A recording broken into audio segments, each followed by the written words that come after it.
नमस्कार, मर्निङ टोरी इन्टरटेनमेन्टको प्रस्तुति कोरोना डायरीमा यहाँलाई स्वागत छ। म कृष्णा चौलागाई। हामी यस कार्यक्रममा कोरोना महामारीको समयमा विभिन्न व्यक्तित्वहरूले भोग्नु भएको अनुभूति बाँड्ने गर्दछौँ। सोही सिलसिलामा आज आफ्नो अनुभूति बाँड्नको लागि ब्लू क्रस अस्पतालका सञ्चालक समितिका सदस्य सचिव रजत श्रेष्ठ हुनुहुन्छ। रजत सर, यहाँलाई स्वागत छ। धन्यवाद। नमस्कार। दिनहरू कसरी बित्दैछन्?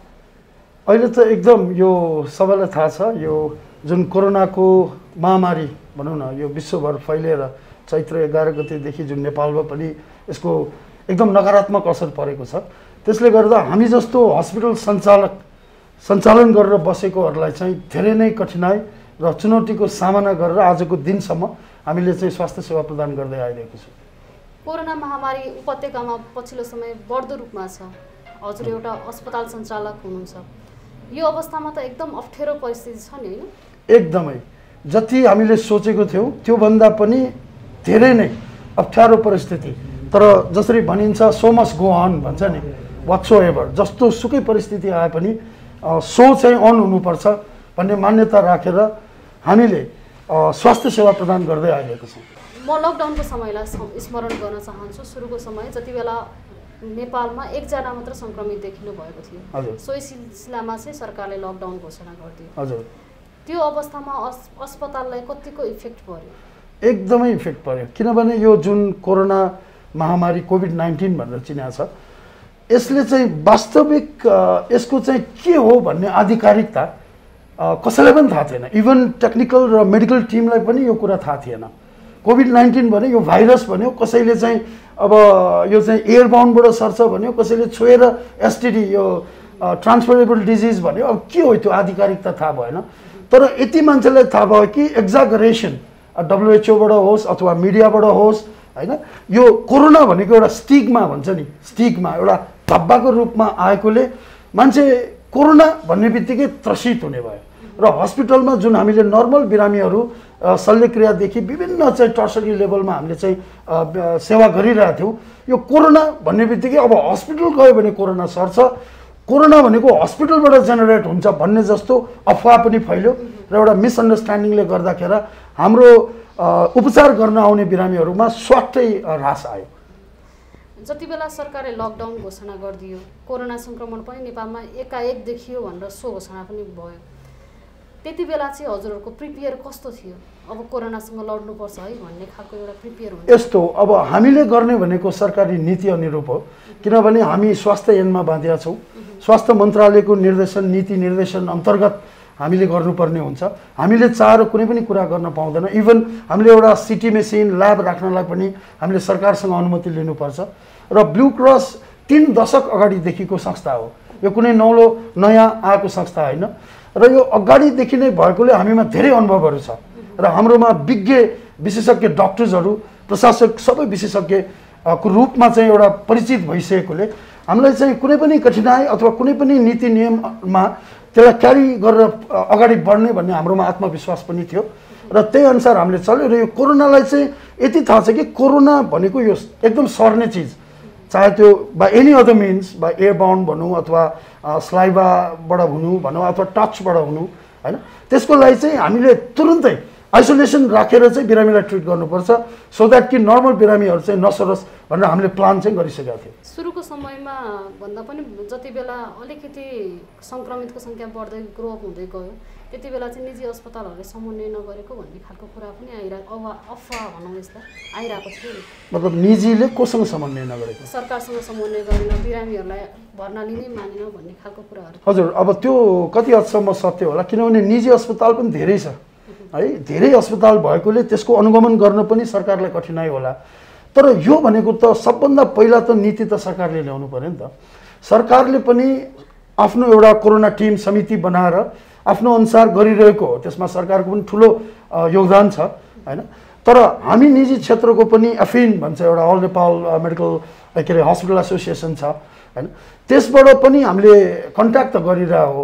तर भइदियो के भने यो एक्ज्याक्टली नीति गरेर सरकारले पनि निजी अस्पतालहरूलाई के कसरी निर्देशन दिने भन्ने बेला बेलामा उनीहरूले परिपत्र त जारी गरेका छ।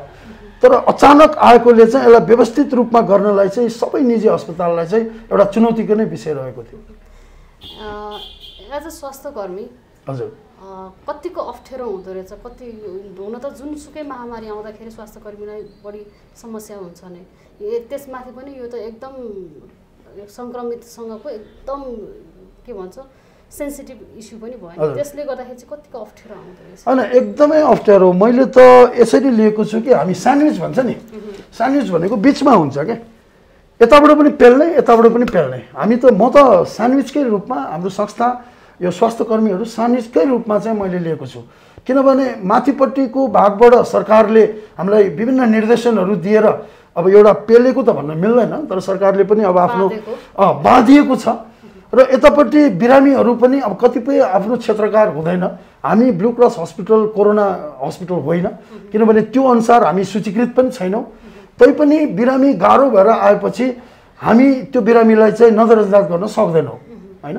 तर त्यसले गर्दाखेरि अब जस्तै पिसिआर पोजिटिभ आएको बिरामीहरूलाई हामीले यतिसम्म गर्छौँ कि उसलाई ट्रिटमेन्ट तत्काल उसको चाहिँ मृत्युबाट बस्न एउटा लाइफ सेभिङ गरेर पिसिआर पठाएर पोजिटिभ आयो भने हामी कोभिड हस्पिटलमा सिफ्ट गर्छौँ, त्यो हाम्रो बाध्यता हो र कोड अफ कन्डक्ट पनि हो। तर सरकारको नीतिअनुसार विभिन्न चेन्ज भइरहेछ नि, अहिले त तपाईँहरूले गर्नुपर्छ 20% छोडाउनुपर्छ 50% छोडाउनुपर्छ, त्यसले गर्दा यताबाट सरकारी पार्टबाट पनि हामीलाई अलिकति बढी दबाब आएको जस्तो महसुस गरेका छौँ र बिरामी पार्टीहरूले पनि बुझ्दैन, किनभने इनसाइड स्टोरी भन्छ नि हाम्रो भित्री व्यथा कथा, त्यो बिरामी पार्टीले त बुझ्दैन। बिरामी पार्टीले त मेरो बिरामी गाह्रो भयो उपचार गरिदियो, कोभिड होस् जे होस् तपाईँ हस्पिटल हो भनेकोले हामीलाई चाहिँ यी कुराहरूलाई चाहिँ समन्वय गरेर अगाडि बढ्न धेरै ठुलो चुनौती फलामको चिउरा चपायो भन्दा पनि गाह्रो भइरहेछ अहिले। हामी कोरोना डायरीमा छौँ, हजुर कोरोनासँग रिलेटेड रहेर आफ्नो व्यक्तिगत कुरा गर्नु पर्दाखेरि स्वास्थ्यकर्मीलाई यो बिचको समयमा त समुदायले पनि बहिष्कार गर्यो नि, त्यो त मूर्खता हो। मूर्खलाई कसले सिकाउने त, किनभने जसले बहिष्कार गर्यो त्यो बहिष्कार गरेको परिवार वा स्वयं पनि यदि कोरोना लाग्यो भने त्यही स्वास्थ्यकर्मीको सहारा लिनुपर्छ भनेपछि त अब अज्ञानको त कुनै उपाय नै छैन। त्यो मूर्खहरूलाई अब सम्झाउने प्रयास हामीले गर्ने हो होइन। त्यसैले त नेपाल अलिकति ब्याकवर्ड भयो नि, किनभने त Nepal is a big opportunity, Singapore जस्तो हुनसक्थ्यो, दुबई जस्तो हुनसक्थ्यो, अब यही अज्ञानताको कारण हो, लिडरसिपको कारण हो, त्यही भन्न चाहन्छु। जति बेला लकडाउन भयो त्यति बेला आफ्नो पर्सनल प्रिपेयर चाहिँ कस्तो थियो, अब म यसरी लाग्छु भन्ने खालको? होइन, हामी अब एउटा स्वास्थ्यकर्मी हस्पिटल सञ्चालकको रूपमा यही क्षेत्र परेकोले हामीले चाहिँ बुझेको सुनेको वर्कआउट स्ट्राटेजी बनाउने त भइहाल्छ। त्यसमा हामीले यो लागेको थियो पहिला कि यो रुगाखोकी भन्दा अलिकति माथि स्तरको मात्र हो एउटा भाइरस होइन भन्ने हामीले बुझेको थियो। तर पछि बुझ्दै जाँदाखेरि चाहिँ यो त एकदमै डरलाग्दो, यो सिम्टोमेटिक 24 घन्टामा पनि डेटोरेट भएर चाहिँ ज्यानै जान सक्ने पनि रहेछ होइन। त्यसले गर्दाखेरि हामीले चाहिँ यति प्रिकसन ल्याएको थियौँ कि सोसल कन्ट्याक्ट हुनु पर्यो सो द्याट कि नसरोस् र क्यारियरको रूपमा जो अगाडि आउँछ मेन इम्युनिटी बेसको कुराहरू छ, जसलाई इम्युनिटी हाई छ उसलाई त्यो भाइरसले अट्याक गर्न सक्दैन। त्यसैले चाहिँ हामीले प्रिपरेसन त्यही गरेको छ। फर्स्ट स्टेप हामी चाहिँ अलिकति सोसल कन्ट्याक्टबाट बस्नु पर्यो र चाहिँ सेनिटाइज गरेर अलि मास्क लगाएर चाहिँ त्यो भाइरस इन्टेक बडीमा इन्टेक हुनुबाट हामी प्रिपेयर हुनुपर्छ भन्ने चाहिँ हामीले मोडालिटी चाहिँ बनाइसकेको। कति बेला चाहिँ एकदम डर लाग्यो यहाँलाई यो कोरोनासँग चाहिँ एकदम हो भन्ने? होइन, टु बी अब भन्न गर्दा अब हामी यो त युद्ध स्तरै हो नि, हाम्रो यो त मेडिकल युद्धै हो होइन। हामी त लडाइँमा छौँ अहिले, कसरी गर्ने, हामी ब्याक हुन सक्दैनौँ। हामी जस्तो सञ्चालक यो हस्पिटल सञ्चालन गर्नेहरू नै ब्याक भयो भने त सिद्धो, अब केही गर्न सकिँदैन होइन। त्यसैले म अलिकति सुरो टाइपको पनि छु, त्यसले गर्दा डर मलाई लाग्दैन, डराएको पनि छैन। तर यो विगत 2-3 हप्तादेखि जुन सुनेको देखेको यो एकदम फास्ट डेटोरेटिङ भएर अब सास फेर्न गाह्रो मात्र भनेर आएको बिरामीहरू 2 दिनभित्रमा नै मृत्युशय्यामा पुग्दाखेरि चाहिँ मलाई डर लाग्यो। अघि आफैले पनि भन्नुभयो हामी लडाइँमा छौँ भनेर। हजुर, यो लडाइँमा परिवारको साथ चाहिँ कतिको पाउनु भएको छ? होइन, परिवारको साथ नभए भए त बाहिरै जान दिँदैन, साथ नभए भए त परिवारले बाँधेर राख्थ्यो होला नि त होइन। परिवारको साथ छ किनभने उनीहरूले पनि थाहा छ, अब मेरो श्रीमती भनौँ अब आमा बाबा भनौँ जो कोही पनि भनौँ उनीहरूले पनि थाहा छ कि यो कुन सेक्टर्समा छ होइन। अहिले जस्तै टुरिज्म सेक्टर्सहरू उनीहरू चाहिँ घरैमा छ किनभने त्यो अहिले उनीहरूको पाटै भएन, सबै बन्द छ। तर अहिले फ्रन्टलाइनर्स भनेको सेक्युरिटी भयो, प्रहरी प्रशासन आर्मी जसले चाहिँ सेक्युरिटी गरेको छ उनीहरू फ्रन्टलाइनर, र मेन भनेको त स्वास्थ्यकर्मीसँग सम्बन्धितै हो हैन। र अहिले चाहिँ एउटा प्रोफेसनल परिवार र पारिवारिक परिवार दुईटा परिवार मैले लिएको छु, जहाँ हाम्रो हस्पिटलमा एउटा प्रोफेसनल परिवार छ हाम्रो हैन, तिनीहरूको पनि पुरै साथ छ। हामी चाहिँ अब अगाडि बढ्नुपर्छ भन्ने, त्यसले गर्दाखेरि मोटिभेट पनि भएको छु हैन। एउटा आत्मसन्तुष्टि पनि छ, एउटा बिरामीलाई अब हस्पिटल बन्द गऱ्यो भने हेर्नुहोस् कति भौतारिन्छ हैन, त्यसले गर्दाखेरि आत्मसन्तुष्टि पनि भएको छ। एउटा ब्लू क्रसको जुन नीति नियम अनुसार हामी काम गरिरहेको छु त्यसमा चाहिँ सन्तुष्टि नै छु। स्वास्थ्यकर्मीलाई भगवानको रूपमा पनि हेर्छन् बिरामीहरूले, त्यो भगवानलाई चाहिँ भगवानलाई पनि कुनै बेला सङ्कट आइपर्छ भन्नुभन्छ। हजुर, हो त्यस्तो खालको सङ्कट यो लकडाउनको अवधिमा काहीँ पर्यो यहाँलाई? होइन, धेरै सङ्कट छ नि। भगवान्लाई भन्नुभयो हेर्नुहोस्, अब भगवान् त हामीले देखाएको छैन, तर स्वास्थ्यकर्मी त प्रत्यक्ष देखाएको छौँ, छोया छौँ, भोगेका छौँ। अब यस्तो छ जस्तै स्वास्थ्यकर्मीहरू तपाईँले अघि नै आफैले भन्नुभयो बहिष्कार गरेको छ होइन, यो त एउटा अपमान हो नि त। जसले यो कोभिडको टाइममा यो महामारीमा मान्छेलाई बचाउनलाई आफ्नो परिवार नबनिकन बसिरहेछ, अब उनीहरूलाई नै बहिष्कार गर्यो भने त योभन्दा दुःखदको कुरा त केही पनि होइन। अब सङ्कट के कारणले म भन्छु, मैले आफ्नै भोगाइहरूमा अब हाम्रो हस्पिटल एउटा कम्प्याक्ट हस्पिटल हो होइन, 50 bedded tertiary care level hospital हो। हाम्रो चाहिँ आइसोलेसन बिल्डिङ्सहरू त्यति ठुलो छैन, यो मध्यम खालको एउटा 50 शय्याको वर्षौँ 30औँ वर्षदेखि सञ्चालन आएको एउटा मजौला खालको हस्पिटल हो। हाम्रोमा स्पेस कन्स्ट्रेन्ट छ होइन। तर हाम्रो कर्मचारीहरू गर्दा गर्दै, किनभने धेरै कर्मचारीहरू हेर्नुहोस् बाहिरबाट आएर कोठा लिएर बसेका हुन्छ, एउटा कोठा हुन्छ, अहिलेको महँगाई सबैले थाहा छ। अब त्यो कोठामा श्रीमती श्रीमान बच्चा एउटा भान्सा लिएर बसिरहेको हुन्छ, त्यस्तोमा उनीहरू कन्ट्याक्टमा आएर बसेछ भने बस्न सक्ने ठाउँ भएन, यो चाहिँ गाह्रो भयो। र अरू ठुलो ठाउँ लिएर बस्यो भने कसैले पनि भाडा दिँदैन। हामीले चाहिँ हाम्रै हस्पिटलले एउटा क्वारेन्टाइन जस्तो बनाएर त्यो लिनलाई पनि यति गाह्रो कि यो पोजिटिभ बस्ने हो कि के हो, त्यो चाहिँ धेरै चाहिँ नकारात्मक दृष्टिकोणले हेरेर अब पोजिटिभ मान्छे राख्न लाग्यो भन्ने जस्तो हुन्छ। अहिले त तपाईँको हस्पिटलमा काम गर्छु भनेपछि त न घर भाडामा पाउँछ न केही पाउँछ, यो चाहिँ एकदम ठुलो विडम्बना हो। कोरोनाको समयमा जति बेला हजुर उपचारमा खटिनु भयो, हजुरको जुन कर्मचारीहरू खटिनु भयो, त्यति बेला कुनै बिरामीलाई देख्दाखेरि चाहिँ मैले जिन्दगीमा सबैभन्दा अमूल्य कुरा यही अमूल्य काम गरिरहेको रहेछु भन्ने खालको फिल भयो यहाँ? अफकोर्स होइन, यहाँ यति गाह्रो अवस्थामा आएको छ। हाम्रो यहाँ 3टा आइसोलेसनमा हालेर हामी चाहिँ उहाँहरूलाई ट्रिट गरिरहेछौँ। हाम्रो डक्टर टोली, नर्स टोली, अल होइन, हाउसकिपिङदेखि लिएर इट्स अ टिमवर्कको रूपमा नि। अब मान्छेले सोध्छ उपचारमा खालि डक्टर नर्स मात्र होइन, त्यो गलत कुरा हो। यसमा even technician, lab technician, even सफाई कर्मचारी, गार्ड, सेक्युरिटी सबैको भूमिका हुन्छ। तर नाम अगाडि त डक्टर नर्सेसहरू नै आउँछ, किनभने उनीहरू डाइरेक्ट उपचारमा संलग्न हुन्छ। त्यसलाई म्यानेज गर्ने हामी जस्तो व्यवस्थापकहरू आउँछ होइन। मान्छेले यतिसम्म भने कि तिमी व्यवस्थापक किन जानु पर्यो हस्पिटल, के काम छ भन्छ। त्यो मान्छेको अबुझ हो। कतिपय नीति तयार गर्नुपर्ने हुन्छ हो। डक्टर नर्स भनेको त व्यवस्थापनले खटाएको कर्मचारीहरू हो होइन।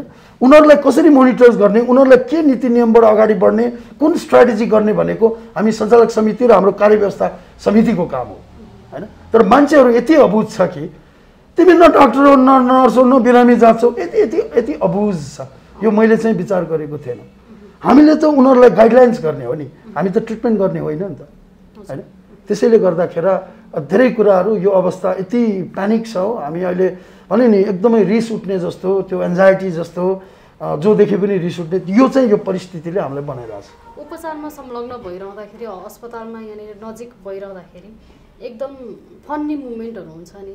जति बेला अब बिरामीहरूसँगै हुँदाखेरि पनि आफूले तपाईँहरू त 24 घन्टा यहीँ खटिरहनु भएको हुन्छ, त्यस्तो फन्नी मुभमेन्टहरू सेयरिङ गर्नको लागि केही छ? होइन, फन्नी मोमेन्ट हेर्नुहोस्, यो कतिपय कुरा play while play and read while read भन्छ। एउटै मोनोटोनस गर्दाखेरि मान्छेको एकदम प्रेसर हुन्छ। त्यो बेलामा अलिकति हाँसी मजाक गर्नुपर्ने पनि हुन्छ, तर त्यसलाई पनि अहिले मान्छे नकारात्मक रूपमा लिन्छ। यहाँ बिरामी मर्न लगाइरहेछ, यिनीहरू हाँसेर बस्यो भन्ला। त्यस्तो स्पेसिफाइड फन्नी मुभमेन्ट त खासै यो अवस्थामा चाहिँ मैले भोगेको छैन। यो अवस्थामा एकदम धेरै मिस गर्नुभएको कुरा चाहिँ के हो? अब मिस गरेको कुरा त अहिले ब्लू क्रसको एउटा सञ्चालक समितिको सदस्य सचिवको हैसियतले भन्नु पर्दाखेरि त मैले मिस गरेको त ठाउँ हो, किनभने we have a lack of space. यदि ठुलो स्पेस भइदिएको भए कति बढी बिरामीहरूलाई हामीले चाहिँ उपचार गर्न सक्थ्यो होला। हाम्रो एम्बुलेन्सबाट कतिपय बिरामीहरू हाम्रो ओभरलोड भएर अरू हस्पिटलमा पुर्याउनु पर्थ्यो होला। त्यो चाहिँ मिनिमाइज हुन्थ्यो कि सबै बिरामी हामीले नै ट्रिटमेन्ट गरेर स्वास्थ्य राम्रो गर्न सकौँ भन्ने चाहिँ चाहना थियो। त्यो चाहिँ म मिस गर्छु। लाइफ टाइमभरि यो कुराले चाहिँ म एकदम धेरै प्राउड गर्छु भन्ने खालको केही उपलब्धि यही जुन कोरोना समयमा, यस 6-7 महिनाको समयमा? होइन, कोरोना समयमा त जुन हाम्रो कर्मचारीकै कुरा लिउँ, किनभने मैले सुनेको छु यो डर लागेर कति हस्पिटलमा कर्मचारीहरूले माया मारेछ, जागिरकै माया मारेर चाहिँ छोडेको छ भनेर भनेको छौँ होइन। तर ब्लू क्रस हस्पिटलमा कोरोनाको कारणले एकजना स्टाफले पनि छोडेको छैन र उनीहरू अझ इन्थुजियास्ट भएर चाहिँ बिरामीहरूलाई चाहिँ उत्साहपूर्वक सेवामा लागिरहेछ र यसले चाहिँ प्राउड यो फिल गरिरहेछ कि सायद हामीले हाम्रो कर्मचारीहरूलाई एउटा पारिवारिक रूपमा नै बाँधेर अहिलेसम्म राख्न सकेकोले सायद उनीहरूले यो अवस्थामा पनि हाम्रो साथ नछोड्या हो कि भनेर चाहिँ गर्व र प्राउड फिल चाहिँ हुन्छ। एकदम धेरै हुन्छ नि मानिसहरूलाई चाहिँ मानसिक प्रेसर उत्पन्न गरिरहेको छ। एउटा हस्पिटल सञ्चालकको लागि त यो सामान्य कुरा हुँदै होइन। यहाँनिर अघि आफैले भन्नुभयो स्टाफको कुराहरू आउँछन्। धेरै प्राइभेट अब हस्पिटलहरूमा काम गर्ने नर्सहरूले त जागिर छोड्नु भएको छ। यो कुराहरू यो जुन मानसिक उ गर्नको लागि चाहिँ टेन्सनको लागि सन्तुलन गर्नको लागि चाहिँ के गर्नु पर्दो रहेछ? यहाँले गर्नुभएको टेक्निक के हो? होइन, यो चाहिँ अब सम्बन्धित प्रश्न पनि लाग्यो किनभने म अलिकति जीवन दर्शन र अलिकति फिलोसोफरमा एज अ मोटिभेटर स्पिकर्स यही सम्बन्धमा मैले अलिकति क्लास लिने गर्ने पनि गर्छु। यो जुन टेन्सनको कुरा छ नि, यो भनेको माइन्डले गर्ने हो। Everything control by your mind होइन। र यो बेलामा प्यानिक हुनु स्वाभाविक हो किनभने मान्छेको आर्थिक अवस्था यो समयमा धेरै खस्केको छ र you know the money is everything भन्छ नि होइन, बट मनी इज नथिङ भन्छ लास्टमा। किनभने पैसा भनेको यति महत्त्वपूर्ण छ कि एउटा उखानै छ, महादेवले पनि पैसा देख्यो भने तेस्रो नेत्र खोल्छ भन्ने एउटा उखान हामीले सानैदेखि सुन्नमा आएको हो। त्यसैले यो अवस्थामा कसैको पनि आर्थिक अवस्थामा उन्नति भएको छैन। जसले चाहिँ यो अवस्थामा पनि ठगेर यदि कालो करतुत गरेर कमाउनु बाहे होइन। जस्तै तपाईँले सुन्नुभयो एउटा व्यापारी एउटा गनमा 14,000 2500 3000 को चाहिँ 14,000 सम्म बेचेर पनि गर्यो भन्ने पनि हामीले सुन्नमा आयो। भनेपछि अहिलेको अवस्थामा नचाहिने काम गरेर चाहिने काम गर्छु भन्दाखेरि कुनै पनि वातावरण यस्तो छैन कि राम्रोसँग कमाओस् पहिलाको जस्तो। जस्तै होटेल भनौँ, हाम्रै हस्पिटल हेर्नुहोस् होइन, पहिला कति बिरामीहरू आउँछौँ, हामीले सेवा गर्छौँ, त्यो सेवा गरे बापत हामीले चाहिँ मेवा पाउँथ्यौँ, केही हामीले कर्मचारीहरूको तलब दिन सकिन्थ्यो होइन, हाम्रो सस्टेन हुन सकिन्थ्यो। अहिले तपाईँको 50 बेडमा तपाईँको चाहिँ 16-17 बेड होला, कहिले घट्ला कहिले बढ्ला, कारण बिरामी आउनै चाहँदैन। किनभने म हस्पिटल गएँ भने अहिले जति बिरामी छु मलाई कोरोना सर्छ म मर्छ भन्ने एउटा धारणा चाहिँ बनिसकेको छ। त्यसैले चाहिँ अहिले यो जुन प्यानिक अवस्थामा चाहिँ म के भन्न चाहन्छु भने दृढ शक्ति भन्छ नि, डिटरमाइन्ड हुनु पर्यो होइन। मलाई चाहिँ आत्मबल उच्च गर्नु पर्यो, सबभन्दा ठुलो त्यही हो। किनभने यो इम्युनिटी बेसले गर्ने भएकोले जति तपाईँ डराउनुहुन्छ त्यति कोरोनाको भाइरस चाहिँ एट्याक गर्छ भन्ने मैले व्यक्तिगत मान्यता राखेको छु। भनेपछि इम्युनिटी बढाउनु पर्यो, प्यानिक हुनु भएन, बी कुल हुनु पर्यो। जस्तो अवस्थामा पनि हामी चाहिँ अग्रसर गर्न सक्छौँ भन्ने एउटा भावना लिएर अगाडि बढ्नु पर्यो र बिहान मेडिटेसन गर्नु पर्यो। एकदम मेडिटेसन, दिमागमा सब हटाइदिने। यो भनेको क्षणिक कुरा हो होइन। कोरोना आउँछ जान्छ, जस्तो रात हुन्छ दिन हुन्छ, दिनपछि रात हुन्छ, त्यही हो। एकदम प्यानिक फ्री हुनु पर्यो, समस्याहरूलाई जुझ्न सक्ने क्यापासिटी बढाउन सक्नु पर्यो। अब त्यसको लागि चाहिँ इम्युनिटी बढाउनलाई भिटामिन सीहरू लिएर जुन अहिले मिडियामा सबैले थाहा छ कि कहिले के गर्ने, everybody knows who is corona, what is corona, अनि कोरोनामा के गर्नुपर्छ सबले थाहा छ। त्यसलाई इम्प्लिमेन्ट गर्नु पर्यो, गफ मात्र गरेर भएन। कोरोनाको समयमा धेरै स्वास्थ्यकर्मी जुन अग्रभागमा स्वास्थ्यकर्मी लगायत अग्रभागमा खटिनु भएको व्यक्तिहरू चाहिँ सङ्क्रमित भइरहनु भएको छ। यो समयमा ब्लू क्रस अस्पताललाई त्यस्तो कुनै सङ्कट आइपर्यो यो सिचुएसन? होइन, हेर्नुहोस्, अब मैले अघि नै भने हामी लडाइँमा छौँ। लडाइँमा गएपछि कुनै न कुनै सिपाही अवश्य पनि मर्छ, चाहे त्यो लडाइँ जित्ने टिम नै किन नहोस् होइन। जस्तै एउटा कुरा भनौँ, यो कोरोनाको भाइरस भनेको 15 मिनटसम्म क्लोज कन्ट्याक्टमा भयो भने सर्छ भन्ने एउटा WHO गाइडलाइन्स भनौँ त्यसरी बुझाएको छौँ। र स्वास्थ्यकर्मीहरू त बिरामीको अगाडि नै हुन्छ नि त, किनभने त्यो बिरामी हेर्दा ऊ PCR पोजिटिभ हो नेगेटिभ हो थाहा हुँदैन, पछि मात्र थाहा हुन्छ। त्यसैले स्वास्थ्य कर्मीहरू नसर्नु बढी सर्नुको कारणै त्यही हो। जस्तै लडाइँमा जो पहिला अगाडि हुन्छ दुश्मनको अगाडि हुन्छ उही त मर्ने हो नि, गोली हान्दा उसैलाई लाग्छ, पछाडि बस्नेलाई त लाग्दैन। आफ्नो अस्पतालको स्टाफहरूलाई चाहिँ त्यो संक्रमण भएको छ छैन। अब काउन्सिलिङ पार्ट पनि छ, आत्तिनु त आत्तिहाल्छ नि। हेर्नुहोस् यो मैले अघि नै भने यो कोरोना भनेको स्टिग्मा हो, एउटा चाहिँ धब्बा हो। जस्तै पहिला कुष्ठरोगी यो भन्ने बित्तिकै सामाजिक बहिष्कार हुन्थ्यो, त्यस्तै अहिले बिस्तारै घटिरहेछ ट्रेन्ड। तर आजको दिनमा पनि कोरोना भनेको स्टिग्मा हो। त्यो कोरोना भन्ने बित्तिकै इभन उसको प्यारेन्ट्स भनौँ, उसको नजिकको परिवारले पनि बहिष्कार गर्ने चलन छ। अब यो एउटा बाध्यता भनौँ, एउटा के भनौँ। त्यसैले हाम्रो हस्पिटलमा पनि यस लडाइँ घोडा चढ्ने मान्छे लड्छ, हाम्रो हस्पिटलको कर्मचारीहरू पनि सङ्क्रमित भएको छ। त्यो सङ्क्रमित बिरामीको उपचार गर्ने क्रममा भएको हो होइन। उनीहरूले आफ्नो चाहिँ भन्दा पनि बिरामीलाई सेवा गर्ने भावना राखेर अगाडि बढ्दा भएको हो। र उनीहरू कतिपय ठिक भइसकेका छ, कतिपय क्वारेन्टाइनमा छ, कतिपय अस्पतालमा उपचारार्थै नै छ हाम्रो कर्मचारीहरू। जस्तो अहिले हामीले कुरा गऱ्यौँ स्वास्थ्यकर्मीहरू बढी सङ्क्रमित छन्, त्यसो सङ्क्रमित नहुनको लागि चाहिँ अघि आत्मविश्वासको कुराहरू आयो होइन। नहुनको लागि पहिला त फुल प्रिकसनमा बस्नु पर्यो। बिरामी जाँच्दाखेरि mask, visor, sanitiser, PPE, suit all sanitise. तर कहिलेकाहीँ त्यो लाउँदै पनि ब्रिच भइदिन्छ कि तपाईँ चाहिँ अब लगाइदिएको छ, काम गर्दै च्यात्यो भनौँ, यहाँ भनौँ होइन, यो गरौँ। अब त्यो भनेको हेर्नुहोस् त्यो त्यत्रै रोक्न सक्दैन। यो अब हरेक कुरा चाहिँ सावधानी अपनाए पनि अब मैले सावधानी अपना अब मलाई कोरोना लाग्दैन भन्ने 100% चाहिँ हुँदैन। अब त्यसमा कहिलेकाहीँ ऊ टोइलेट जाँदाखेरि खोल्देला अथवा के होला, त्यो विभिन्न कन्ट्याक्ट्सबाट सर्न सक्छ। तर यसले सर्नेको चाहिँ जुन पर्सेन्टेज हुन्छ त्यो डेफिनेटली घटाउँछ। त्यो चाहिँ फुल प्रिकसनमा बस्नु पऱ्यो, आत्मबल दह्रो गर्नु पऱ्यो होइन। अब म त त्यही भनिरहेको छु, म कहाँ त भाइरस अगाडि आयो भने म क्वारेन्टाइन होइन, म त भाइरसलाई क्वारेन्टाइनमा राख्छु भन्ने मान्यता लिएर अगाडि बढिरहेको छु। मैले सोध्न बिर्सेको र यहाँलाई भन्न मन लागेको केही कुरा छ? अब तपाईँले सोध्न बिर्सेको त मैले ठ्याक्कै एलोकेट गर्न सकेन।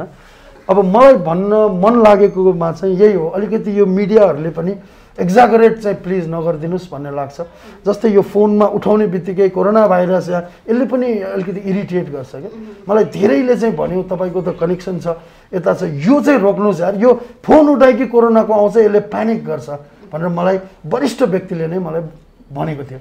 If you can stop this tune, यसले चाहिँ गर्छ। त्यसैले यो आउँछ नि, यो जति पनि यो एक्जागरेसन्सहरू छ होइन। अब विशेष गरी यो युट्युब न्युज रिडर्सहरूले युट्युबमा चाहिँ अलिक गर्छ, त्यो चाहिँ अब चाहिने भन्दा बढी एक्जागरेट नगर्नुहोस्। अब सूचित जुन छ इन्फर्मेटिभ, किनभने पत्रकारिता सूचना भनेको अब देशको चाहिँ चौथो अङ्ग भन्छ, यसलाई एक्जागरेट नगर्नु भन्न चाहन्छु। र सबैलाई चाहिँ अब त्यही विजयादशमीको शुभकामना सहित विशेष ध्यान पुऱ्याएर प्रिकसन चाहिँ लिनुहोस् होइन, र चाहिँ स्टे सेफ भन्न चाहन्छु। धन्यवाद, थ्याङ्क यू सो मच। समय र संवादको लागि यहाँलाई धेरै धेरै धन्यवाद। तपाईँहरू सम्झेर आइदिनु भयो। एउटा चाहिँ अब स्वास्थ्य सम्बन्धी यो कोभिडकोमा ब्लू क्रसको अस्पताल तर्फबाट केही बोल्न पाउँदाखेरि मौका दिनुभयो भने धन्यवाद। हुन्छ, थ्याङ्क यू सो मच।